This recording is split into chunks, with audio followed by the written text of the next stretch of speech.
사랑하는 나눔가족 여러분, 말씀으로 여는 아침입니다. 오늘 말씀은 예수님께서 마지막 때에 관하여 무화과 나무와 나무의 비유를 들어서 설명해 주시는 부분입니다. 그때 사람들이 인자가 구름을 타고 능력과 큰 영광으로 오는 것을 보리라. 이런 일이 되기를 시작하거든 일어나 머리를 들라 너희 속량이 가까웠느니라 하시더라. 이에 비유로 이르시되 무화과 나무와 모든 나무를 보라. 이렇게 연결되죠. 예수님은 예루살렘 멸망과 관련한 선지자적 선포에서 비유로 전환해서 말씀하십니다. 선지자적 선포의 모양에서 목회적 권면의 모양으로 이동시켜서 말씀하십니다. 그런데 오늘 말씀에는 유독 지시적인 형태의 문장이 많이 나타납니다. 무화과 나무와 모든 나무를 보라. 이런 일이 일어나는 것을 보거든 하나님 나라가 가까운 줄 알라. 이 세대가 지나가기 전에 모든 것이 다 이루어지리라. 천지는 없어지겠으나 내 말은 없어지지 아니하리라. 너희는 스스로 조심하라. 뜻밖의 그날이 덫과 같이 임하리라. 이러므로 너희는 인자 앞에 서도록 항상 기도하여 깨어 있으라. 사랑하는 여러분, 예수님께서 긴박한 호흡으로 명령문으로 이어가시는 것은 마지막 때를 살아가는 우리와 같은 그리스도인들을 위하여, 제자들을 위하여 주시는 목회적 심정으로 주시는 말씀입니다. 예수님은 때와 징조에 대해서는 말씀하시고 때에 대해서는 구체적인 시간에 대해서 언급하지 않으시죠. 대신 종말의 확실성과 재림의 확실성에 대해서는 아주 강조하여서 말씀하십니다. 우리는 역사의 종말이 임하는 그날의 때와 시간을 알게 되면 시원할 것 같습니다. 그러나 주님이 그것에 대해서 구체적으로 말씀하시지 않은 것은 우리의 유익을 위한 것일 것입니다. 그러나 주님은 마지막 때의 징조를 관찰하면서 깨어 있어야 한다고 말씀하십니다. 이 말씀은 또한 경고의 말씀으로 이어지죠. 우리는 꽃이 피면 봄이 온 것을 알고 나무의 연초록의 작은 잎들이 돋아나는 것을 보면 잎이 무성한 여름이 곧 오게 될 것이라는 것을 짐작하지 않습니까? 나무를 보고 잎을 보고 계절을 짐작하는 것이죠. 그런 일반적인 삶의 지혜로도 다가올 계절을 당연하게 알아맞히는 것처럼 종말의 징조들이 보이면 인자의 재림이 가까운 줄 알라 말씀하십니다. 하나님 나라가 가까이 온 줄 알라 말씀하십니다. 예수님은 하나님 나라가 이미 임했다고 말씀하시면서 하나님 나라의 복음을 선포하시지 않았습니까? 그러나 지금 여기서는 가까이 오는 하나님 나라는 하나님의 통치가 부분적으로 제한적으로 임하는 것이 아닌 충만한 하나님의 통치, 완성된 하나님의 통치의 시간을 말씀하시는 것입니다. 이 말씀은 28절에 너희의 속량이 가까웠느니라 라는 말씀과도 연결되는 말씀이지요. 내가 진실로 너희에게 말하노니 이 세대가 지나가기 전에 모든 일이 다 이루어지리라. 천지는 없어지겠으나 내 말은 없어지지 아니하리라. 여기서 이 세대를 어떻게 이해해야 하는지 논란의 관건이 될 수 있습니다. 이 세대를 this generation으로 이해해야 할지, this age로 이해해야 할지 문제가 될 수 있기도 합니다. 이 세대를 예루살렘의 멸망을 목격할 당시에 청중들을 말하는 것으로 제한하여 이해할 수도 있습니다. 그러나 그렇게만 이해한다면 인자의 오심과 하나님 나라의 도래와 연결시켜서 말씀하고 계시는 예수님의 지금 말씀의 의도를 제한하는 것이 될 것입니다. 이 세대는 오는 세대와 대비되는 개념으로 읽어야 할 것입니다. This age와 the age to come. 이 세대, 오는 세대, 장차 올 세대와 지금 이 세대.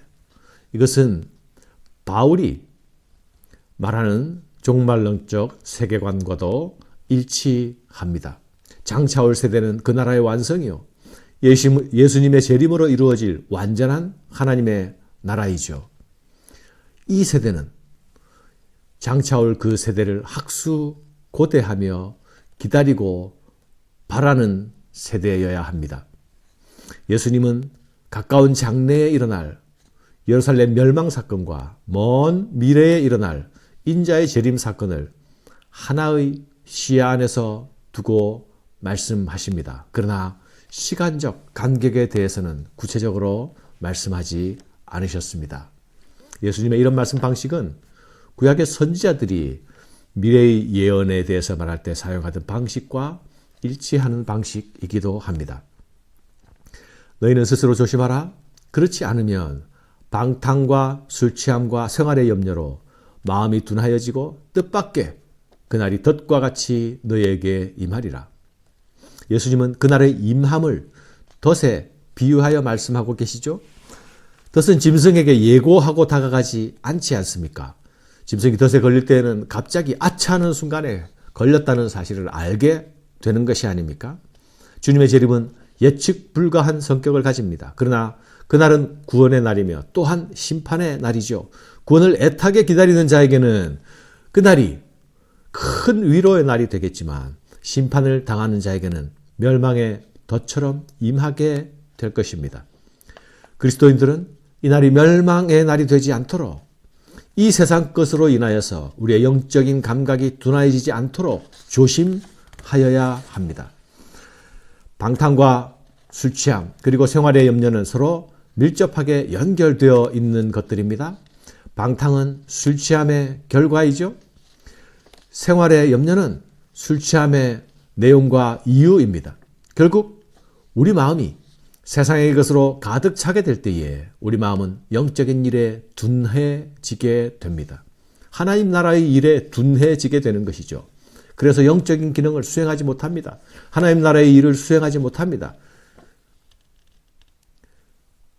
그러면서 성도로서 제자로서 합당한 삶을 살지 못하게 되는 것입니다. 예수님이 말씀하신 씨 뿌리는 비유에서 가시 떨기에 떨어진 씨, 그 씨는 결국 열매 맺지 못하였죠. 그 이유가 무엇입니까? 이생의 염려가 말씀의 씨앗이 정상적으로 자라는 그 기운을 막았기 때문이죠. 그렇기 때문에 믿는 자들은 이런 일이 일어나지 않도록 조심하여야 합니다. 이생의 염려, 생활의 염려가 우리를 장악하지 않도록 그것이 우리의 모든 것을 드라이브하지 않도록 주의하여야 합니다. 사랑하는 여러분, 마음이 세상의 것에 빼앗기지 않기 위하여서 이생의 염려로 결실하지 못하는 경우가 되지 않기 위하여서 방탕에 빠지지 않기 위하여서 우리가 조심할 수 있는 최상의 방책은 무엇일까요? 그런 비결이 있을까요? 예수님은 그 비결이 있다고 말씀하십니다. 그것이 무엇입니까? 그것은 기도하는 것입니다. 항상 깨어서 기도하는 것입니다. 이러므로 너희는 장차 올 이 모든 일을 능히 피하고 인자 앞에 서도록 항상 기도하며 깨어 있으라 하시니라.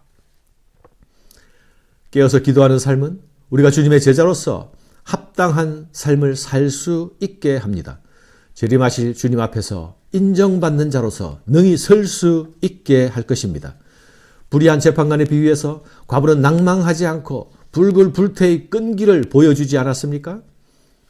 예수님은 우리가 마지막 때에 그렇게 낭망하지 않고 항상 기도해야 한다고 말씀하셨습니다.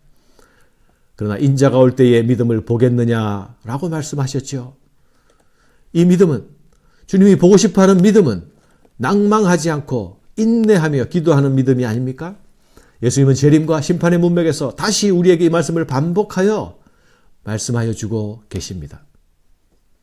예수님이 반복하여 말씀하시는 것은 우리가 중요하게 동그라미를 치고 빨간 줄을 긋고 잊지 않고 기억해야 할 내용이 아닙니까?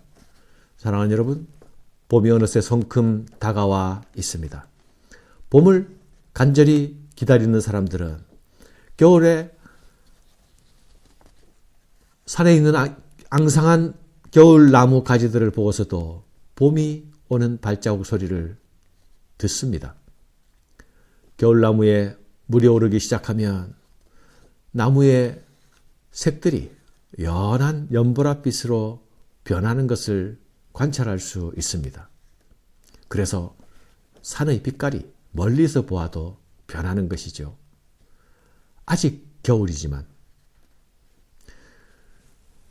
이번 봄이 올 때에도, 올해 봄이 올 때에도 우리 중 어떤 사람들은 만개한 꽃을 보고 나서야 봄이 왔구나 라는 것을 알게 되는 사람도 있었을 것입니다. 주님의 오심은 그렇게 알게 되면 이미 늦은 것이라 말씀하십니다. 그러면 안 된다 말씀하십니다.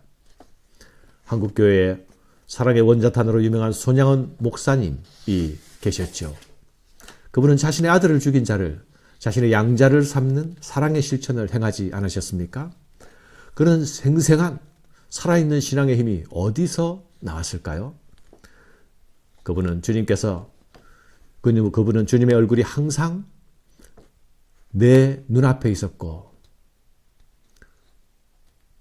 오시는 주님이 내 마음에서 떠나지 않았습니다. 그분은 오늘 오후에라도 당장 주님이 오실 줄 알고 그렇게 주님을 평생 기다리셨던 분입니다. 그분의 삶에서 예수님의 얼굴이 선명하게 나타날 수밖에 없었던 이유이겠죠.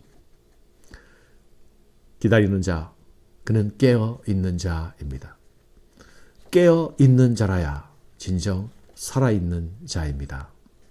감사합니다.